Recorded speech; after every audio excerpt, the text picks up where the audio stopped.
Hello, my name is Martin Günther and I am a senior researcher at the FKI, the German Research Center for Artificial Intelligence.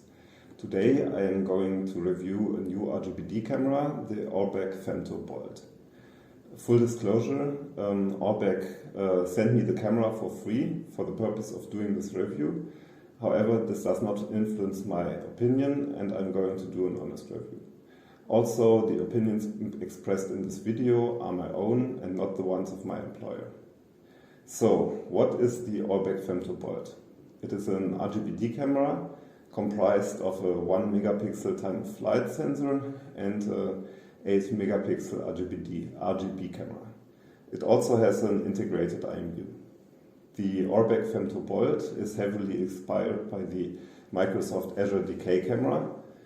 Unfortunately, Microsoft has stopped producing and selling the Azure Kinect in August 2023 and has licensed the technology to its partners. The Orbeck Femto Bolt camera uses the same time-of-flight depth sensor as the Azure Kinect Decay, but paired with a different RGB camera.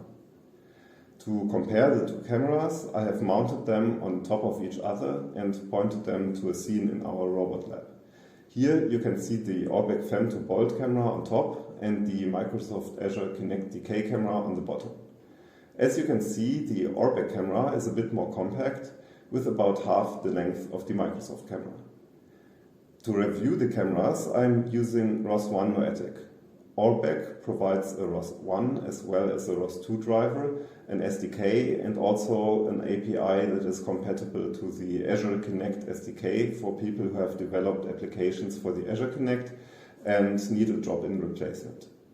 On the top left, you see the RGB image of the Femto Bolt camera. Below that is the RGB image of the Azure Kinect, and on the right is the colored point cloud of the Femto Bolt. The Femto Bolt comes with very good factory calibration, which is also exposed via the ROS driver. As a result, the precision in aligning RGB and depth data is very good and noticeably better than on the Azure Kinect. The objects in this scene are relatively far away, so that you can see how the camera deals with objects at different ranges. For reference, the distance to the closest point on the robot is 1.7 meters. The distance to the closest point on the left blue box on the table is 2.5 meters, and the distance to the wall in the background is around 4.6 meters. To demonstrate the point cloud data on more realistic ranges, I'm holding an object closer to the camera here. I would say that the overall quality of the depth data is very high.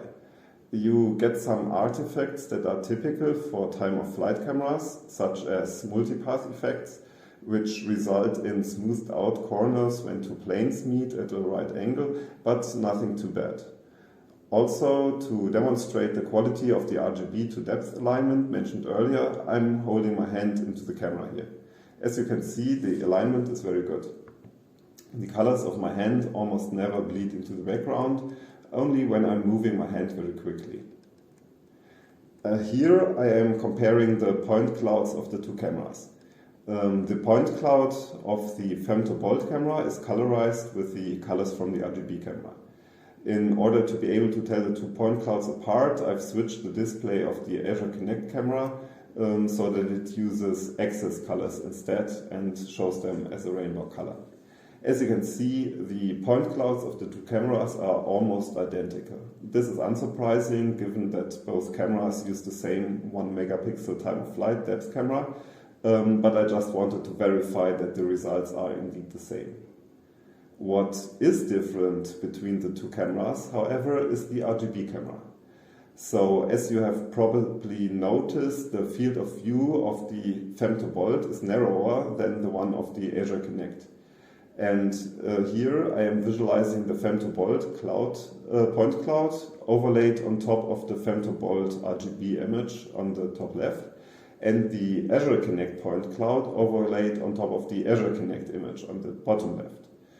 Notice how, due to the narrower field of view of the Femto Bolt camera, a part of the point cloud on the top and bottom is cut off, while the Azure Kinect camera can cover the whole point cloud with its RGB camera. since the camera resolution is so high at 8 megapixels, you can always crop your image to zoom in if you want a narrower field of view, but you can never zoom out if the field of view was too narrow to begin with. For most applications, this will be fine, but if I had the choice, I would have preferred the wider field of view of the Azure Kinect camera. And finally, here's one more comparison between the two RGB cameras. Under normal lighting conditions, the image quality is comparable. So if anything, the Femto Bolt camera perhaps has a slightly better white balance and more natural colors. However, if there's any sort of backlight in the image, the situation is drastically different. The Femto Bolt camera has a cool feature called HDR, which means that it can balance out the exposure of different image regions when there are large brightness differences in the scene. This video was taken on an overcast day, but still in the Femto Bolt camera image you can see a lot of detail, both of the outside and also of the inside. So in contrast, in the Azure Kinect image, the outside area is overexposed, while a lot of the inside objects, such as the label of the bottle, are underexposed. In summary, my impression is that the Orbeck Femto Bolt is a very good camera, very similar and definitely not worse than the Microsoft Azure Kinect DK. It has an excellent factory calibration and the color depth registration is very good. Since the Azure Kinect DK is end of life, it's hard to order or even unattainable and doesn't even support Ubuntu 20.04. I would pick the Femto Bolt over the Azure Kinect DK if I had the choice. And the price for the Femto Bolt is also fair for what you get. Thanks for watching.